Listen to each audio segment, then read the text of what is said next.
La thyroïde, la femme, la fertilité, prise de poids, on en parle. Salut à tous, j'espère que vous allez bien et bienvenue dans ma nouvelle vidéo. Pour les personnes qui ne sont pas encore abonnées à la chaîne, je vous invite à vous abonner, à activer la cloche afin de ne pas rater mes vidéos, à mettre un pouce en l'air si ça vous a plu en commentaire ce que vous en pensez et n'oubliez pas de partager, ça fait toujours plaisir. Alors, c'est quoi la thyroïde? La thyroïde, c'est une glande qui est en forme de papillon qui va se trouver dans notre cou juste avant la trachée.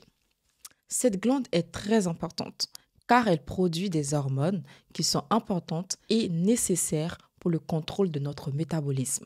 Malheureusement, beaucoup de personnes souffrent de son dérèglement et la grande majorité de ces personnes-là sont les femmes, dans son dérèglement qui va se traduire soit par une hyperthyroïdie ou soit par une hypothyroïdie. En hyperthyroïdie, lorsque la production d'hormones est trop haute, et en hypothyroïdie, lorsque la production d'hormones est au ralenti, donc est très bas. Quels sont les signes qui vont nous mettre une puce à l'oreille pour nous dire que nous sommes potentiellement souffrant d'un trouble au niveau de la thyroïde? Les signes sont très souvent, mais très souvent, les personnes souffrant de ce problème-là vont parler d'une fatigue intense. Ils sont constamment fatigués, même s'ils dorment 8 heures ou voire plus, qu'ils fassent des siestes, qu'ils se reposent, qu'ils ne font pas d'activité, ils sont constamment fatigués. Ensuite, nous allons avoir les troubles au niveau du poids. Les personnes souffrant de l'hypothyroïdie vont se plaindre en fait d'une grande prise de poids inexpliquée. Même lorsqu'ils font des régimes, qu'ils fassent du sport, ça ne change rien à ce problème-là. Et également, on va avoir en parallèle les personnes souffrant de l'hyperthyroïdie qui, eux, au contraire, vont se plaindre d'une forte perte de poids. On va également avoir tout ce qui est trouble de l'humeur, de l'anxiété, voire même de la dépression. Aussi, nous aurons des pertes de cheveux, une grande perte de cheveux.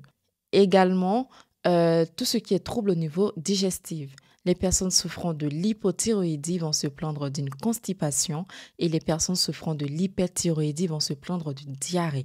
Mais un autre signe qui va nous faire penser après à un autre problème qui peut être majeur, qui va être l'irrégularité au niveau des règles. L'hyper ou l'hypothyroïdie peut nuire à la fertilité de la femme par le fait de son impact sur l'ovulation et les femmes qui arrivent à tomber enceintes malgré l'hyper ou l'hypothyroïdie vont très souvent être sujets aux fausses couches. Mais bon, on ne se diagnostique pas soi-même souffrant de l'hyper ou de l'hypothyroïdie. Il faut aller chez son médecin et c'est le médecin qui va nous prescrire une prise de sang afin de faire le dosage du TSH, qui est l'hormone hypophysaire qui a pour mission de stimuler la thyroïde.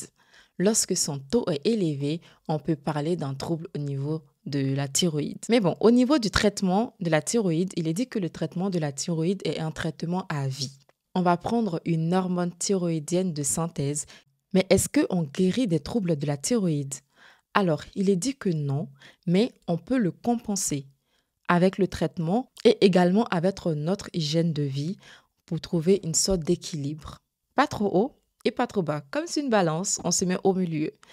Donc, quelles sont les choses qui sont bonnes pour notre thyroïde que nous allons adopter? Les choses qui sont bonnes pour notre thyroïde, nous allons avoir les aliments qui sont riches en iode. On va en faire nos amis. Donc, ce sont des crevettes. Après, si on n'aime pas les crevettes, on a les poissons. On a tout ce qui est fruits de mer en général et également des algues qui sont aussi riches en iode. On va également avoir les œufs, les produits laitiers et tout ce qui est antioxydant. Et je vous parle très souvent des antioxydants, par exemple, comme les racines de vétiver qu'on appelle camari. Vous trouverez la vidéo juste ici.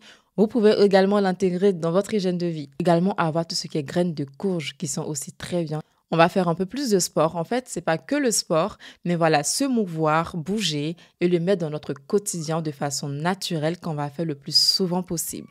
Et on n'oublie pas de réduire son stress.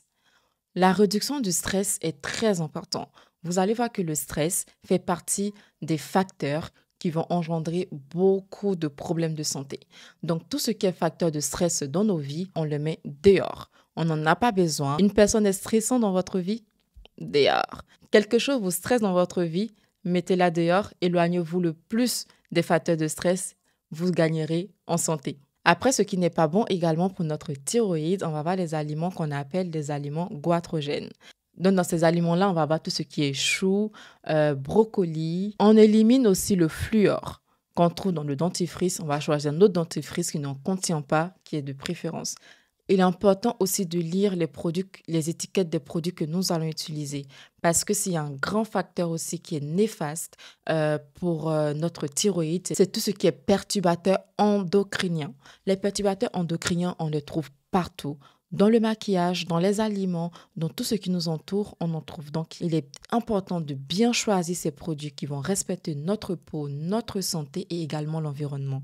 Donc voilà pour ce qui concerne la thyroïde. Si vous avez des questions complémentaires, n'hésitez pas à les poser en commentaire. Vous allez voir que dans mes vidéos, je vous parle très souvent de tout ce qui perturbe la fertilité de la femme, car il y a plusieurs pathologies en fait qui vont perturber la fertilité, mais malheureusement, on n'y prend pas compte et on veut absolument traiter la fertilité, mais sans savoir la cause du problème.